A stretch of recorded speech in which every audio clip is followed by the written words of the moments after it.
पुण्यामध्ये गुन्हेगारी पार्श्वभूमीच्या उमेदवारांना उत्तम पर्याय देण्याचा भाजपचा प्रयत्न असल्याचं दिसून येतंय।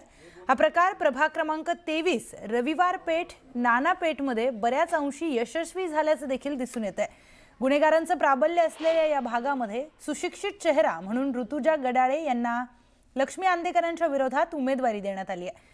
गुन्हेगारीच्या विरोधात नागरिकांना सक्षम पर्याय देण्याचा प्रयत्न भाजपकडून करण्यात येतोय अशी चर्चा सुरू आहे। निवडून आल्यावर विकास हाच उद्देश असल्याची भूमिका गडाळे मांडतात। ही सर्वात मोठी समस्या आहे की ज्येष्ठ नागरिकच आपल्या इथं त्यांची तेच सेफ नाहीयेत। परत दुसरी गोष्ट अशी आहे की मी बघतेय की खड्डे आहेत, भरपूर खड्डे आहेत। मी आता चालतेय तर बघते की भरपूर खड्डे सुद्धा आहेत, तर ते खड्ड्यांचं जे आहे ते काम मला करायचं आहे।